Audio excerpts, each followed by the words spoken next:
Seguimos aqui firmes e fortes, até onde eu sei, vocês conseguiram ouvir a última exposição e a gente retoma a partir das perguntas. A primeira pergunta que eu tenho aqui registrada é: os artigos aqui apresentados ficarão disponíveis para acessarmos? A resposta é sim. Os artigos estão compilados em livros e eles podem ser facilmente localizados na própria homepage do site DIPRE Brasil. É só clicar em www.diprebrasil.com.br e estará disponível.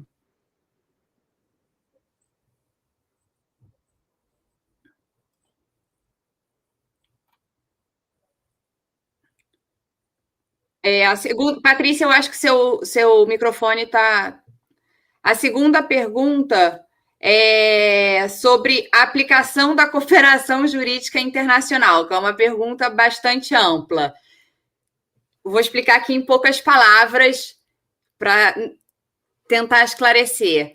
A cooperação jurídica internacional, ela parte da ideia da limitação territorial da jurisdição. Ou seja, o Estado ele consegue exercer a jurisdição nos limites do seu território, mas, obviamente, as pessoas, as empresas, os negócios e os contratos, eles não se atêm, não ficam circunscritos a essa limitação territorial. A consequência disso é que, em situações multiconectadas, muitas vezes é necessário uma solicitação, um auxílio entre os judiciários de mais de um Estado soberano. Essa forma, esse mecanismo formal de solicitação para a prática de alguma medida judicial ou investigativa ou até mesmo administrativa para um caso concreto em andamento se chama cooperação jurídica internacional. Parte da ideia de que a justiça tem que ser efetiva, o Estado tem que colaborar e essas relações jurídicas elas não se processam unicamente em um Estado. Então, a cooperação jurídica ela pode ocorrer em matéria civil ou em matéria penal. Ela está regulada no Código de Processo Civil e ela, essencialmente, se materializa de 3 formas. A primeira é o auxílio direto, regulada nos artigos 28 a 34 do CPC, a carta rogatória, no artigo 36, e o reconhecimento e execução de sentenças, decisões, para ser mais precisa, estrangeiras, que está na parte final do CPC, no artigo 960 a 965. Grossíssimo modo, é o que eu tenho a dizer com relação à cooperação jurídica. Uma terceira pergunta é com relação, feita pela Lidiane, é com relação à questão de duplicidade. Se aplica ao direito penal brasileiro? Eu acho que essa pergunta, assim, fora de contexto, eu não consigo saber exatamente a qual palestra, a qual das apresentações essa pergunta se refere.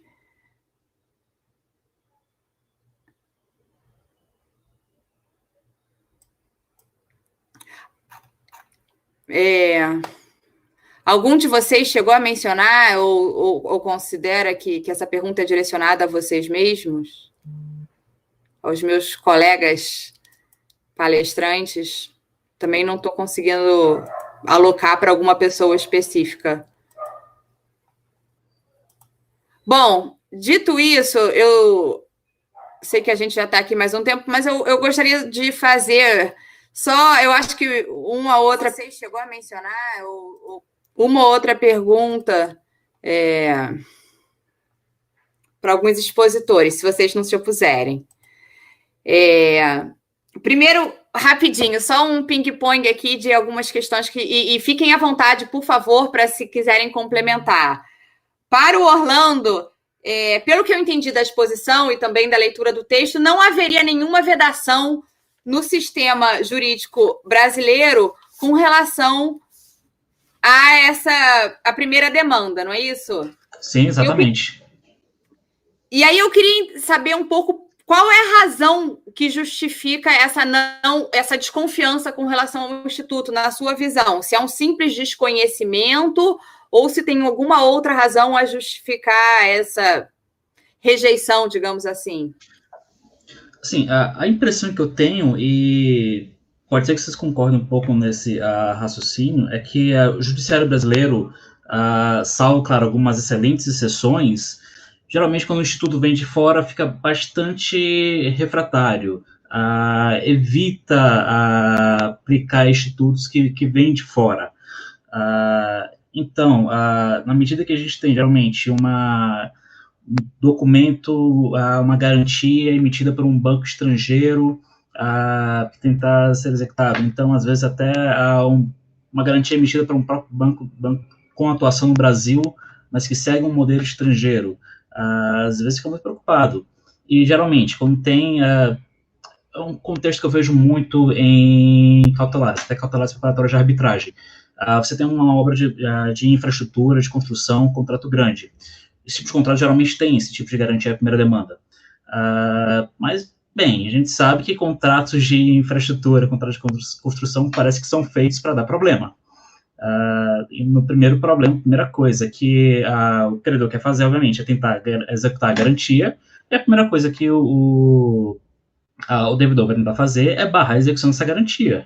Então, consegue até com alguma facilidade discutir, olha, a exceção do contrato não cumprido, ou então a legalidade desse tipo de cláusula de garantia de primeira demanda, e às vezes, quase sempre, ao menos nos últimos anos que eu vejo, é o judiciário comprando isso. Às vezes com preocupação de evitar fechar uma porta para o indivíduo que tenta acessar a jurisdição do tribunal, pode ser isso, às vezes também a impressão, a preocupação em simplesmente adotar um instituto copiado de um ordenamento estrangeiro, mas, bem, a gente espera que esse cenário mude, porque é complicado. Uma parte estrangeira vem ao Brasil, contrato de garantia, já vem com toda a sua estrutura montada para realizar negócio no Brasil, e aí vem o judiciário com esse tipo de conduta, isso gera um aumento de dor de cabeça, aumenta o custo de transação, cria um contexto de muita insegurança.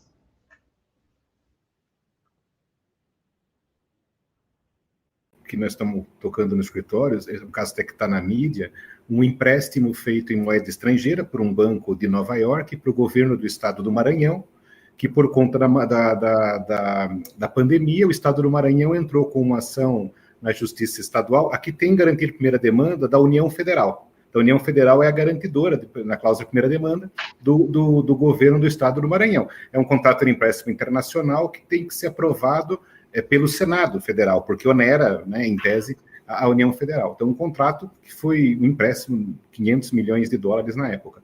E o que aconteceu foi o governo do estado do Maranhão alegando Código de Defesa do Consumidor, entrou com uma ação na Justiça Estadual de São Luís, sem incluir a União, que seria ali desconsórcio passivo necessário, mas não incluiu, e, obviamente, o juiz da Vara de Relações de Consumo deu uma liminar suspendendo a eficácia do contrato e impedindo a validade, né, a aplicação da cláusula de primeira demanda, porque, evidentemente, a União tem mecanismos de conseguir depois, rapidamente, né, recuperar através daquele fluxo de repasses que tem para o Estado.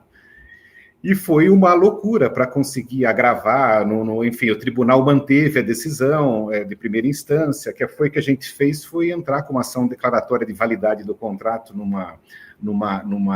inclusive, e da cláusula na Justiça Federal de Brasília, né, que é a possibilidade de entrar com a ação poder ser em Brasília, ou e detalhe, o contrato tem cláusula arbitral em Nova York. Então, assim, nesse caso específico, a Justiça desconsiderou a validade da cláusula de primeira demanda, desconsiderou a eleição da lei de Nova York, assim, a própria validade do contrato que tinha sido aprovado pelo Senado, e se não fosse o Tribunal Federal chamar a competência para reunir as duas demandas, porque a gente entrou, fez Fórum Shopping aqui, né? A gente escolheu o Fórum Federal de Brasília, atraiu por questão, né, princípio da continência, atraiu o processo de lá, Mas a gente não queria entrar com uma arbitragem também lá em Nova York, porque ia custar muito dinheiro, e a gente já tinha título executivo. Então não teria necessidade de se ingressar com uma ação de conhecimento no âmbito arbitral. E sei que foi, assim, na véspera do Natal, do primeiro Natal da pandemia, foi uma loucura para conseguir explicar para o cliente gringo de Nova York como é que funciona o entendimento, mas o poder que esse juiz lá tem, a pergunta que eu recebi, para poder desconsiderar a jurisdição de Nova York, a lei de Nova York, o contrato, a cláusula de primeira demanda. Eu falei para ele o poder do misticismo, exorcismo e do milagre da fé. Esse é o poder jurídico que justifica. Mas era isso. Nossa, até entendo um pouco da situação, até porque tipo, eu sou do Maranhão, então imagina a discussão rolando no judiciário maranhense. E assim, eu tive um caso também aqui, apesar de ser maranhense, eu advogo aqui em São Paulo. Chegou um ponto, no mesmo contexto, uma cautelar pré-arbitral, em que a parte tentou barrar a execução o enforcement da garantia, e o banco estava como réu também, foi citado também. E o banco se manifestou, tipo, o garante se manifestou, tipo, na manifestação dele estava assim, bem claro, olha, essas garantias de primeira demanda são assim, eu recebo a ordem de pagamento, eu tenho que pagar, se você ficar com uma dessas judiciárias barrando o cumprimento dessa garantia, eu vou quebrar o sistema. O banco falou isso. Então, é uma preocupação muito grande quando você tem um judiciário simplesmente alheio a essas questões sobre o que as partes livremente negociaram. Existe espaço para as partes negociarem isso, mas o judiciário fica refratário a isso. Ainda mais quando a gente tem, sei lá, mais recentemente, a MP que alterou o Código Civil para estipular as regras de liberdade econômica. Assim, não precisava, mas já que já tem disposto que o juiz tem que respeitar a vontade das partes.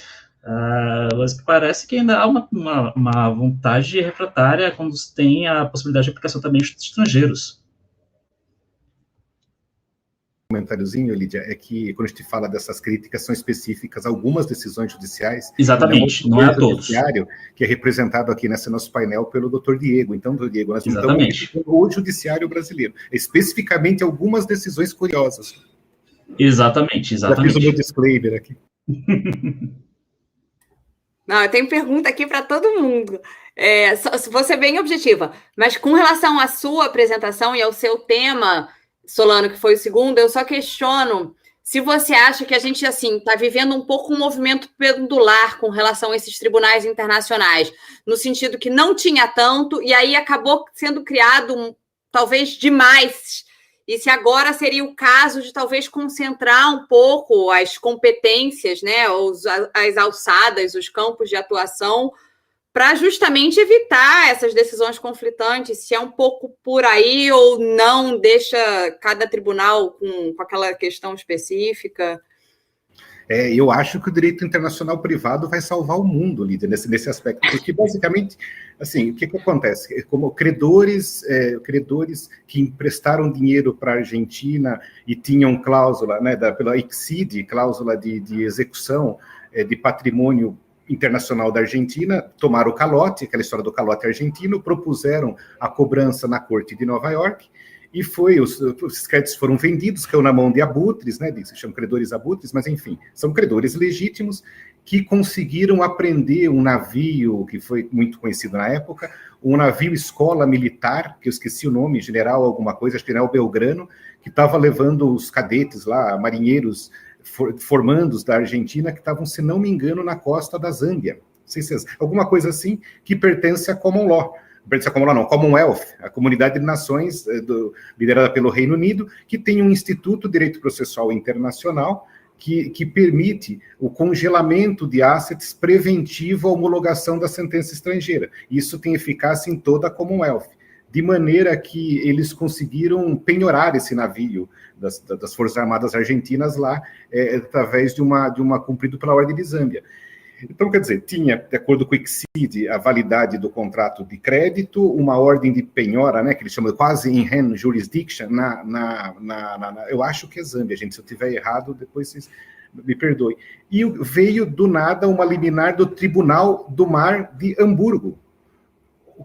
quebrando a decisão da Corte da Zâmbia, dizendo que era impenhorável por conta da natureza de bem público, né, da Argentina, especificamente das Forças Armadas, que era impenhorável e tudo mais. Então, a questão é uma sucessão de decisões judiciais envolvendo matéria de direito privado, empréstimo envolvendo uma parte privada, banco, no caso aqui, financeira, e que a gente tem essa loucura. O Tribunal do Mar de Hamburgo quebrando uma garantia validamente constituída. Então, assim, essa falta de coordenação envolvendo essa sobreposição, e também isso envolve, às vezes, procedimentos paralelos dos mais diversos, como aconteceu no caso dos pneus do Mercosul. Aqui no Mercosul, quer dizer, tinha uma opinião consultiva do Tribunal do Mercosul obrigando o Brasil a importar pneus usados dos seus vizinhos, mas a norma ambiental brasileira não permitia, e já tinha uma ação civil pública transitada em julgado, e vem uma ordem aqui da OMC, dizendo que se o Brasil, então, comprava pneu usado no Mercosul, teria que comprar dos europeus. Então, é uma loucura de uma sobreposição, e aqui eu poderia ficar contando um monte de exemplos, que esse é o objeto da minha pesquisa que eu estou fazendo em Coimbra, e essas regulações, do ponto de vista do direito internacional privado, que envolve processo internacional, já foram resolvidas no século XIX, né? Os princípios da litispendência, os princípios da conexão, os princípios da prevenção. Então, e depois, mais modernamente, no processo civil internacional, a questão da complementariedade, a questão da subsidiariedade, ou se quem é fã, né, dos institutos processuais da Common Law, a questão da comitas. Existem já instrumentos que, por nós, têm sido aplicados em matérias que envolvem exclusivamente partes privadas, que poderiam ser reconhecidas e aplicadas como institutos, como diretrizes ou como até princípios de direito internacional privado que envolve o conflito de jurisdições. Eu estou tendendo a concluir isso, né, que esses institutos podem ser reconhecidos até pelo costume internacional como verdadeiros princípios que poderiam ser seguidos independente de uma coordenação universal entre tribunais internacionais. Porque a quantidade de tribunais, cortes, comissões são tão gigantescas e estão crescendo ainda mais por conta agora do fenômeno, né, dos refugiados, a questão dos problemas ambientais internacionais e agora os ilícitos de internet, que eu acho que se for esperar uma grande convenção internacional para regular esses aspectos processuais, eu acho que a gente vai demorar demais. Tanto essa demora, que está quanto tempo, já desde os anos 70, para poder definir a homologação de sentença estrangeira na Convenção da Haia. Se para reconhecer sentença estrangeira já é essa loucura, a coordenação de processos, para mim, vai ser uma coisa que talvez aconteça só daqui, sei lá quantas décadas. Então, para mim, eu acho que o reconhecimento, o consenso internacional de que os institutos de direito internacional privado, no que toca ao conflito de jurisdições, para processos de mesmo nível, né, de partes privadas, poderiam ser plenamente reconhecidos no âmbito internacional. Eu acho que isso é mais prático, que como aconteceu com o princípio da prevenção no direito ambiental e outras coisas, mas eu acho que é mais simples e mais prático a gente entender que existem questões como a prevenção, a conexão, a continência, do que a gente esperar que o pessoal do direito do mar se acerte com o pessoal de direitos humanos, que se acerte com o Tribunal de Justiça da União Europeia. Imagina essa loucura para coordenar. Então, eu acho que... Por isso que eu acho assim, que nós... né, os internacionalistas privatistas, temos o papel de salvar a humanidade no que diz respeito a esse assunto. Vou botar minha capa aqui. De informação, assim, só informação mesmo. Foi em Gana a apreensão da fragata da Argentina, dos fundos NPL. Eu peço desculpas e lamento eventual pessoal da Zâmbia que um dia assiste. Imagina, de forma alguma, professor. Agora, pulando aqui, fazer só mais pergunta, porque na fotinho, logo abaixo, aparece o doutor Diego. E eu queria só fazer uma pergunta, na verdade, uma colocação, porque ficou muito claro, né, que o direito, né, quando é uma aplicação do direito, a gente usa o artigo 14, né, e aí usa affidavit, e quando é um fato, né, ocorrido no estrangeiro, principalmente a lex diligenciae. Só que isso também é muito complicado, e aqui entra a minha questão com relação, por exemplo, nos Estados Unidos, essa questão da prova acontece antes mesmo da instauração do processo, né? Eles têm aquelas ficha expedition e eles fazem uma verificação muito mais extensa do que aqui se autoriza e do que aqui se realiza, inclusive antes da instauração do processo. E aí a questão, eu coloco aqui mais como uma discussão, é até onde a gente vai aceitar pela lex diligenciar e até onde não. Isso já fere também um pouco a nossa ordem pública, os nossos valores nessa questão prévia mesmo, e o nível que eles têm de busca da prova é muito maior do que a gente tem aqui, do que inclusive autoriza aqui, via de regra, a autoridade judiciária. Sim, tem essa questão, né? Tem até colega ou conhecido desenvolvendo tese de doutorado que aborda essa questão da ordem pública, né? Ou se, em alguns casos, teria que se exigir um algo a mais aqui, quando, pela nossa ordem pública, for considerado que não foi observado algum requisito que seria mínimo, assim, fundamental, o essencial, básico, vamos dizer assim, aqui no direito brasileiro, né? Então, tem, sim, muitas discussões sobre isso, e aí é uma questão que tem que ver como que vai balancear isso daí, né? De um modo também a não impedir essa cooperação e não violar a soberania do outro país, ou então para que não fique uma via de mão única, né? Quando não se aceita algo de lá de fora aqui, por entender que os requisitos lá são muito pequenos perante nós aqui, mas e aí, quando a questão se inverter com relação a esse mesmo, né, a esse mesmo país, como é que vai ser essa questão? Então, realmente dá muito debate. Agora, um detalhe interessante é o seguinte, com o intuito de evitar, né, que provas estrangeiras sejam descartadas por ofensa ao direito pátrio, a Convenção da Haia sobre a obtenção de provas no exterior em matéria civil e comercial, de 1970, que foi ratificada pelo Brasil e por outros 62 estados, ela permite uma exceção ao uso da lex diligenciae ao estabelecer que o Estado que tiver uma visão própria sobre uma determinada temática probatória, esse Estado ele pode informar previamente o Estado requerido, né, solicitando que os procedimentos dele aqui sejam seguidos lá também. Tem essa possibilidade, né? Só que a própria convenção, em atenção a essa questão que eu estava falando da soberania, ela já prevê que essa fórmula conciliatória, vamos chamar assim, ela seria de uso excepcional, né? Seria um uso excepcional da lei do Estado requerente, né?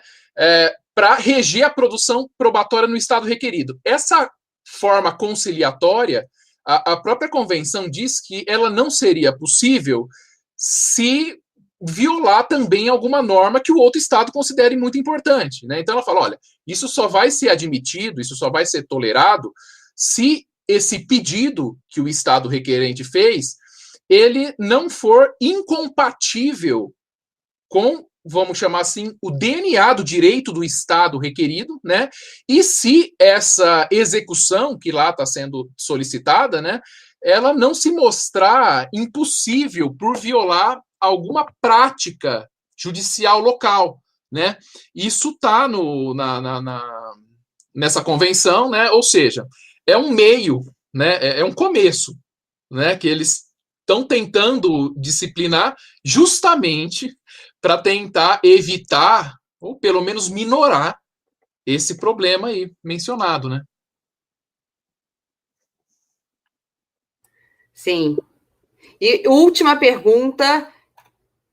Peraí, Natália. última colocação aqui com relação às anti-suit injunction.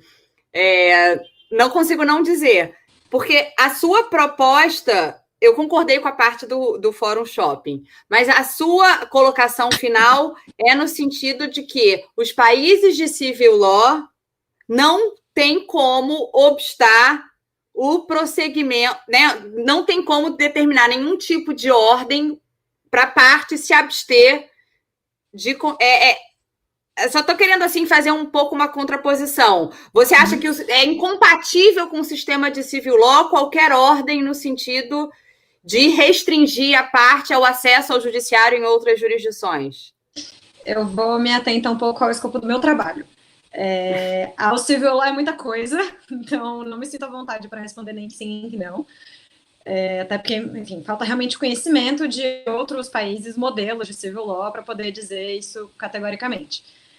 Agora, com relação ao Brasil, né, de fato, ocorreram. Então, assim, exemplos nós temos.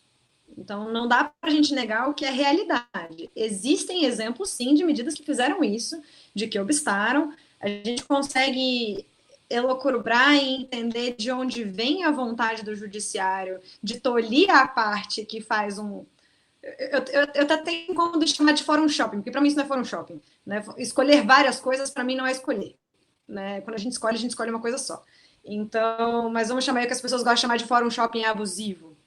Né? Então, eu consigo entender de onde vem, é fácil entender essa vontade de punir a parte de que está realmente fazendo um abuso de direito, tá litigando em vários lugares e tudo mais. Mas eu volto na ideia de que isso não é fórum shopping, isso está errado, isso tem que ser tolhido.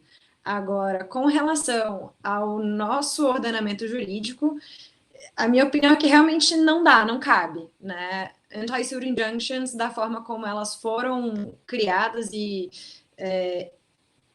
desenvolvidas pela jurisprudência do common law, não me parece ser compatível com o ordenamento jurídico brasileiro como ele é hoje. Porque não tem positivação, porque o nosso judiciário, como você mesmo disse, ele não tem toda a liberdade legislativa, né, que o judiciário inglês tem, né, o nosso juiz, ele não tem toda essa liberdade assim, então me parece realmente, da forma como é, difícil. Eu já não penso a mesma coisa sobre o Fórum Non Convenience, né, acho que o Fórum Non Convenience, a gente já tem uma abertura um pouco maior, que também dependeria de uma positivação, mas eu não vejo que a estrutura do ordenamento jurídico brasileiro ela seja no seu core, né, no seu íntimo contrária. Né? Eu vejo esse problema muito maior com as anti-suit injunctions. Não, eu respeito o seu posicionamento, eu só acho que o espaço aqui não era nem para te colocar numa situação de saia justa, não, estou só tentando trazer mesmo... Não, por favor nenhuma, eu gosto bastante, porque, enfim, é assim que a gente cresce. Eu achei muito interessante o ponto, e também você corajosa de se colocar, olha, acho que não cabe no ordenamento, tenho certeza que você vai ter aí, ser acompanhada, e como tudo no direito, tem opiniões para todos os lados, né? Mas obrigada mesmo pela provocação. Bom, acho que agora chegamos aqui num meio termo de encerramento, a não ser que um dos ilustres palestrantes tenha alguma outra pergunta, inclusive para outro. Sim, rapidinho. O professor Dr. Diego, sobre a questão da aplicação do direito estrangeiro, a gente está com uma produção recente agora, aqui no grupo de pesquisa também, sobre essa questão, e utilizando o conceito do case management, do direito inglês também, né, que seria o gerenciamento do caso, né, com a convenção processual. Então, e a professora Lídia até toca na questão de que o juiz se sente desconfortável, muitas vezes, em aplicar o direito estrangeiro. Na visão do senhor, e aí pegando um pouquinho do lado do juiz, essa poderia ser uma forma de dar mais conforto para o juiz na hora de aplicar, ao saber que as partes vão convencionar sobre que tipo de prova elas vão produzir e sobre que tipo de caminho elas vão tomar previamente? Sem dúvida, sim, ajuda bastante, né? E tanto é que a questão da aplicação do direito estrangeiro, ela traz problemas na prática, que já existe até uma solução fácil quando não se consegue aplicar o direito estrangeiro, né? Que é o quê? Acaba se aplicando o direito nacional. Utiliza-se o indúbio pro lege fori, né? Agora, isso, em muitos casos, não é um preconceito contra o direito estrangeiro, mas sim, na prática, uma impossibilidade de se compreender realmente o que o direito estrangeiro está dizendo. Então, isso é um ponto mais difícil, porque muitas vezes a gente fala a questão do direito estrangeiro, né? E você pensa, às vezes, no direito inglês ou, ou em alguma coisa do Código Civil alemão ou do direito dos Estados Unidos, né? E na prática, em muitos casos, às vezes o brasileiro, o domicílio dele é em um país que não é muito conhecido de ninguém, né? Imagina, então, o direito desse país. E aí, quando entra na parte da prova, quando a gente percorreu tudo aquilo, né, com a questão da competência, a questão da qualificação, foi superando ponto por ponto. Quando chega na questão da prova, trava. Simplesmente o processo para de andar. E aí as partes que teriam que dar alguma luz ou trazer alguma coisa, aí não se manifesta, requer audiência de conciliação, ou então pede para o processo ser julgado no estado em que se encontra, ou então eu já vi casos também em que não se consegue saber exatamente o teor do direito estrangeiro, porque um advogado junta a declaração de advogados de lá num sentido. Aí vem o outro e junta num outro sentido, falando que aquele entendimento já foi superado, né? É claro que para alguns países é mais fácil, porque a gente tem o protocolo de Las Lenhas, por exemplo. Então, com relação a alguns países, você tem os meios diplomáticos que é mais fácil. Então, é mais fácil para o juiz atuar, né? Agora, eu acredito que sim, isso que você mencionou, sem dúvida alguma, seria uma ferramenta a mais, seria um instrumento a mais, né? E eu acrescento a isso também que o direito internacional privado, de uns tempos para cá, que ele está começando a ganhar um terreno maior no sentido de interesse dentro do Poder Judiciário, pelo menos no estadual, né? Era meio tímido o direito internacional privado até algumas décadas atrás, né? E de uns tempos para cá o interesse está crescendo, as escolas da magistratura, aqui em São Paulo, por exemplo, nesse momento a gente está promovendo um curso sobre temas fundamentais do direito internacional público e privado, né? E a gente acha que isso vai melhorar e aumentar o interesse dos juízes quando se depararem com esses casos e quando não tiverem a ajuda das partes ali, né? E esse, né, da questão das partes, às vezes, não é nem... Pode ser falta de interesse, mas nem sempre é falta de interesse. Muitas vezes, por incrível que pareça, são pessoas extremamente simples que estão ali judicando e que elas não têm condição nenhuma de produzir essa prova. Ah, mas tem a justiça gratuita, então dá para nomear alguém. Sim, mas a gente sabe que quando vai escolher um perito, ou então um tradutor, enfim, algum profissional pela justiça gratuita, infelizmente, não é o mesmo trabalho que seria feito por alguém que possui uma especialização enorme e trabalha no dia a dia com isso daí. E é uma coisa que o valor que é destinado para a justiça gratuita não tem condição de pagar quem realmente poderia resolver esse problema, né? Então, assim, os entraves são muitos. Na minha visão, com o tempo, isso está melhorando porque está aumentando o interesse. Os cursos de direito internacional privado promovidos nas escolas da magistratura, o número de inscritos tem sido cada vez maior. Em todos eles, nesse que nós estamos fazendo agora, esgotou em um mês, né? Coisa que não acontecia, o número de inscritos. É uma coisa que eu acredito que a tendência seja crescer e os juízes se especializarem mais nesse sentido, até porque quando o juiz é mais especializado, ele consegue ter insights de maiores ferramentas para trazer a prova do direito internacional, a prova do direito substancial estrangeiro para o direito brasileiro, né? Sem dúvida, resumindo isso que você falou, dessa administração aí, vamos colocar entre aspas, eu acredito sim que é uma ferramenta interessantíssima.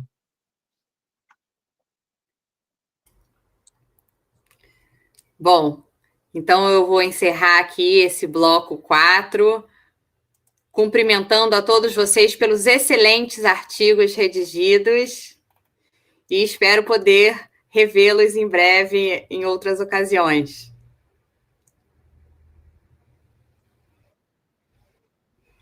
Eu que agradeço.